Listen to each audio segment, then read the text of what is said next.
guys, how is everyone doing? Welcome back. This is Neil, your boy here again. Wish everyone is doing wonderful. Lee. Okay, guys, hey, look at that. Today's our future S&P is looking great. Dow Jones futures are looking great. Nasdaq is looking great. Russell 2000. VIX has come down a lot. See, after March 30th, OMG, after March 30th, we have been on a roll to the upside, right? A lot of AI stock, especially, they bottomed around March 30th, and okay, it's not loading. Let's go take a look at Form Factor, the company which was featured in my 15 stocks I am buying for 2026. Look at that. When 2 months ago, when I recommend it in my video, it was around here, 89, 87, 86. Then briefly, it shot up over $100 per share. And then around March 30th, March 20th to March 30th, when the market was going down a lot, and it was 86 again. And after this dip, then the rest was history. It went up 52%. From March 30th to now, 52%, 143 already. Form Factor, remember? Any AI chips, memory chips, their semiconductors need to be tested before they are integrated into the big module. And because the precision is down to nanomillimeters, they have to be very accurate. Otherwise, if any discrepancy is detected, those semiconductors, they have to be thrown away or to be recycled to be redone again. The process has to be very precise, down to the nanomillimeters. So, wow, this company, Form Factor, if every single company, no matter if they are making AI chips, if they are making memory chips, if they are making any communication chips for data centers, then they really have to go through all these testing facilities, such as Form Factor. So it's a must go through channel. And they are enjoying very meaningful revenue growth as of now. So is Relative Holdings. Their cooling system is bar none, is the best, if top notch in the industry. So a lot of AI data centers, regardless if it is Navius, regardless if it is Oracle, regardless if it is Meta or IREN, all these AI data centers need to buy cooling system, very effective cooling system from Relative Holdings. So this is pick and shuffle's company. Love it. Tomorrow morning, before market open, they're gonna have a fantastic earning report. But I'm not saying the stock should 100% react positively. Sometimes people just sell on the news. You never know. It could be sell on the news even though it has blown out quarter results. And then sell on the news tomorrow, and then the next few days come back up even more. It could happen. So I don't really target any short-term gains. I am a long-term investor, so I'm different. So your timelines may be different from my timelines, and nothing that I'm saying is financial advice. Please do your due diligence. And let's take a look at our portfolio. Oh, SoFi, right? It was over 20 per share last week, last Thursday, I think. And then now it has some people just decide to take some profit, or they are taking profit and because they are seeing the AI sectors booming crazily left and right with a lot of huge momentum, as we can see. Even AMD, where is AMD? The momentum is crazy. It was 212 or slightly under 200, 194, I remember, March 28, 29, March 30th. It was slightly under 200. Now, guess what? It's already 40% up by 40% already in just 2 weeks. So remember those time I had various videos suggesting people, hey, this would be the bottom because the VIX index was over 30, and anytime over 30 is fear taking over. And also the puts versus call ratios was higher than 1, so more people were pessimistic. And then a lot of even the big fund investors were saying, oh, we are doomed, we are going down even more. S&P 500 is going down another 500 points before it could find a bottom. When you have increasing people saying things like that, the market is probably bottoming. And so far at that time, the RSI were under 30. It was 27, so it was a great time to buy. RSI, when RSI of a stock is over 70, is overbought. Over 80 is crazily overbought. If it is under 35, is mostly sold off. But then if it is under 30, it's crazily oversold. So, and then iron is another one. It was $31, $32 per share just 2.5 weeks ago. Now it's 45. Almost 50% up already. And then the other one is Nabius. Where is my Nabius? Come on. It has gone up 60% already. Did I forget to put it here? Yeah, because I am actually trying to see, this is my portfolio one. So I have 4 portfolios. So this is my second largest portfolio actually. And this account, only this account alone, I'm not talking about any other accounts. This account alone has gone up over $100,000 for the last 2 weeks alone. 2 weeks alone. Look at my verdict. Look at my NIO.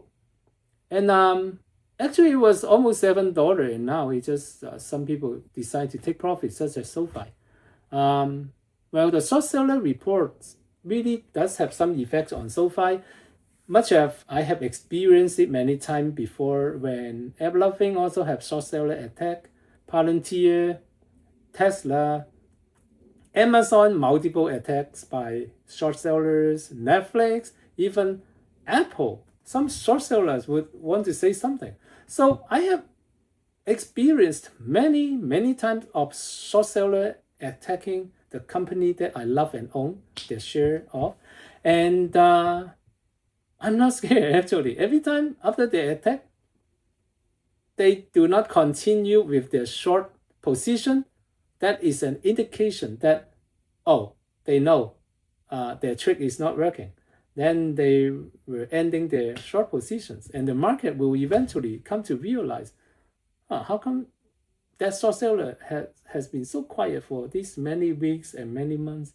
And then the company keep on printing better and better financial results quarter after quarter, and keep on having new members, new membership joining the bank, and then more financial institutions joining their platform businesses.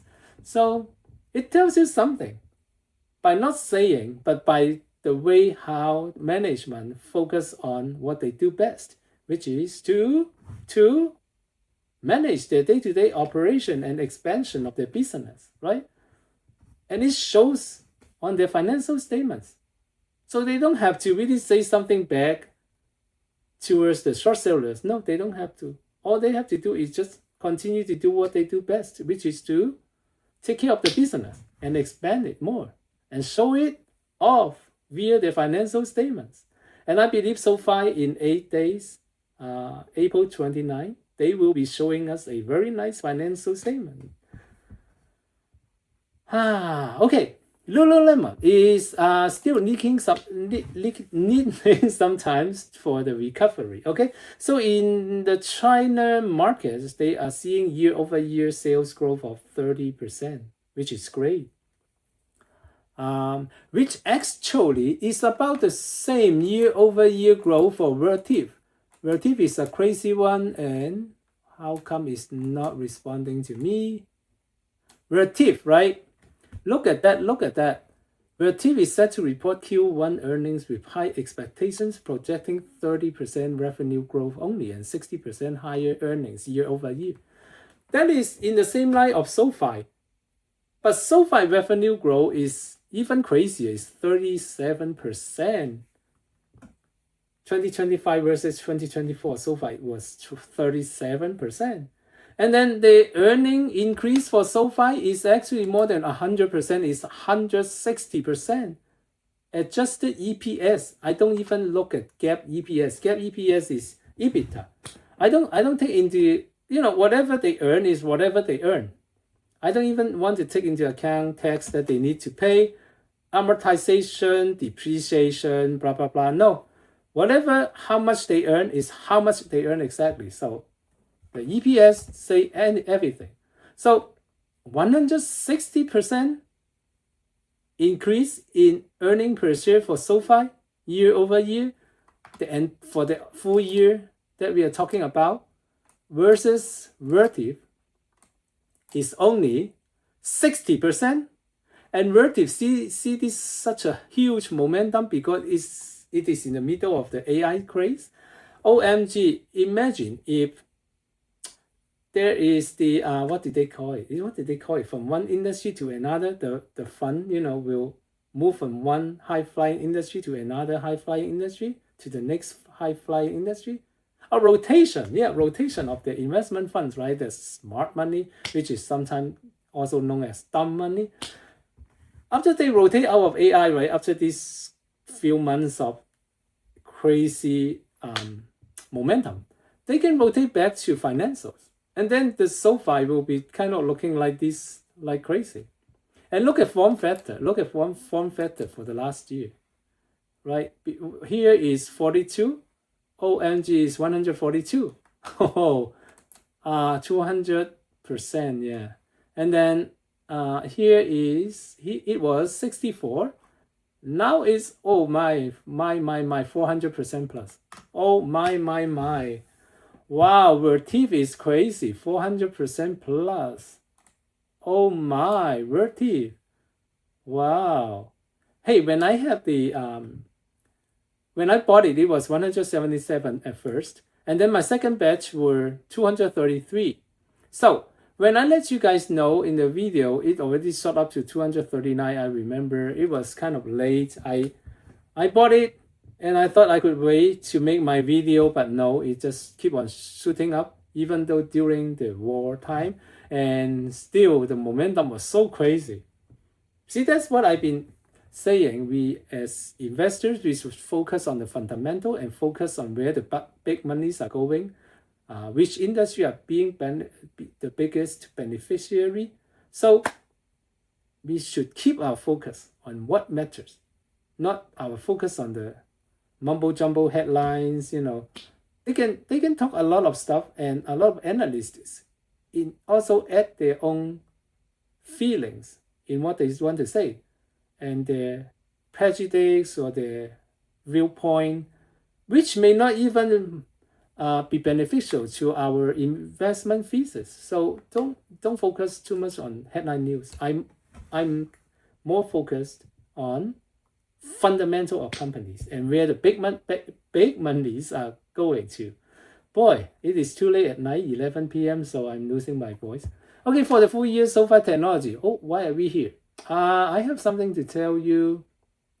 Don't buy company which consistently not make profit. Look at Faraday Future. In 2021, when the electric car craze was here, man, $178,000 per share. And now we are talking about 53 cents per share or 64 cents per share. OMG, right? Why it was 180K per share and now is way under $1 per share? Because they have reverse stock split. Reverse stock split doesn't change the total market capitalization, doesn't change the valuations of the company, but it reduces share count. So for example, if your apple pie is worth $10, if you have 20 pieces of it, each piece is worth 50 cents. So this American exchange, they have a rule. If your share price is under $1 per share for too long, they delist your company's share. Then you have no access to public capitals if you need to. So in order to continue to keep the share price above $1 per share, they reverse split. So from one apple pie, which is $10 for the whole pie, and 20 pieces, they reverse split to 10 pieces. Then each piece is now $1 worth, right? Does it make sense?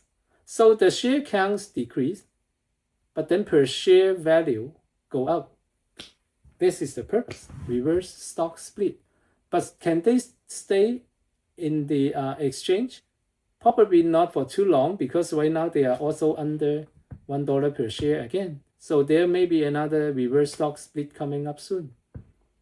Don't buy company which has a lot of promise but fail to make even a dime of profits or execute their planned vision.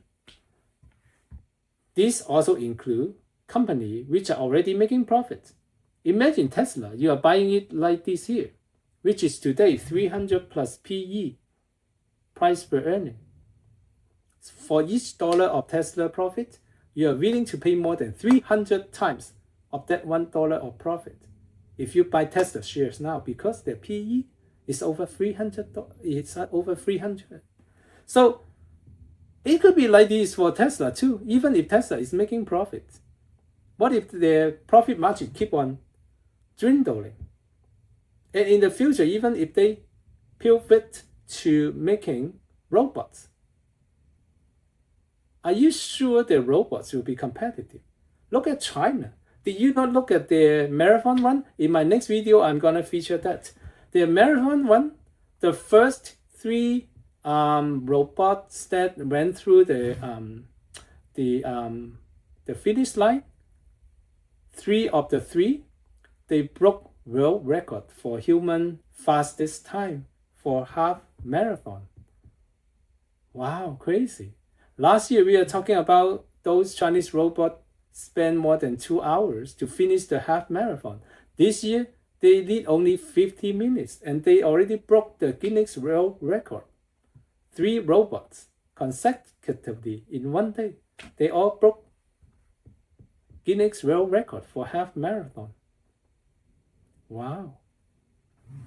You know how much to take care of the heat that generated by the motor constantly moving back and forth the limbs of the robots? It's crazy. Do you know how the sensors, lidars work together seamlessly, harmoniously, and to continue to map the road ahead, so the robot will not run into another robot, because they have 300 robots running together. This is so crazy. That technology is crazy.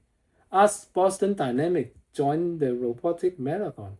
Ask Tesla to even have just one robot to join the marathon in China. So, risk versus reward. There are so many great companies having great growth. It's like Kathy Woods, right, of ARK Invest, ARK, ARK Invest, Kathy Wood. In 2021 and 2022, she sold off all her holding of NVIDIA. After she sold off all holding of NVIDIA, NVIDIA shares went on its surge over 900% for the next 2 years. Her reasoning was, oh, Tesla will be dumping all the, not using NVIDIA chips. Tesla will be making their own chips, blah, blah, blah, blah, blah, blah. Tesla will be, per CEO, Tesla will be having annual year-over-year sales growth of 50% plus every year going forward. She listened to him. Guess what? Everybody wants AI chip from NVIDIA, but not everyone wants to buy a Tesla car, right? NVIDIA went on to 9x, now it's actually 12x. Since she sold off all her shares of NVIDIA, it's 12x return already. What about Tesla? It was when she sold off the NVIDIA shares and bought Tesla share. Tesla was $220 something per share. Now Tesla is still under 400, not even 100% back. But NVIDIA is already 1,200% back, 1,200% in return, compared to Tesla less than 100%. So even the analysts don't follow them without yourself doing due diligence. Me, I always have questions in my head. Whatever they say, I always have questions. You have to find things that make sense and then construct the puzzles together. If everything makes sense, your puzzles should look pretty nicely together. But if the CEO keep on saying, oh, we will have a hybrid car coming out with a 3,000 horsepower, blah, blah, blah, with jet engine, but over these 6 years, nothing has come out. You have to really develop a thought process where, even though he is a genius in rocket science, but is he really a genius in electric car company? He could be just a one-off stunt person, So how many more tricks up on his sleeves, right? So, well, that is remain to be seen. Maybe no more tricks. Okay, anyway, let's take a looking at some other thing. I have this big AI tech spending that I want to share with you guys. If you look at just how some of the 4 biggest companies in this world are spending to make sure they have enough AI capacity to enhance their future growth and make sure they have unlimited future growth ahead of their competition. If you look at all these, plus the other 50 biggest company in the world, they are all spending over 1 trillion already for the AI development in 2026. Only this year is already over 1 trillion. That is where the big monies are going to. And right now, we have shortage on cooling system, we have shortage on NAND, we have shortage on energy, we have shortage on basically pretty much everything, even fiber optics and also communication system, and also the cooling system. Yeah. But once all these things are solved, who are the next beneficiaries? It would be SoFi Technologies, all the data cloud will be so much cheaper to operate, and they are expanding their cloud infrastructure with the big banking business division as well. And then just like AWS, Amazon Web Services. So you see where the big monies are going, regardless of what the headlines are saying every day. So keep our focus and we will win. Thank you, people. Today I don't really have that much time. It is already past 11 p.m. Hopefully, the next video I will have much more in-depth analysis of special companies. Thank you guys. Have a wonderful good night. Thank you.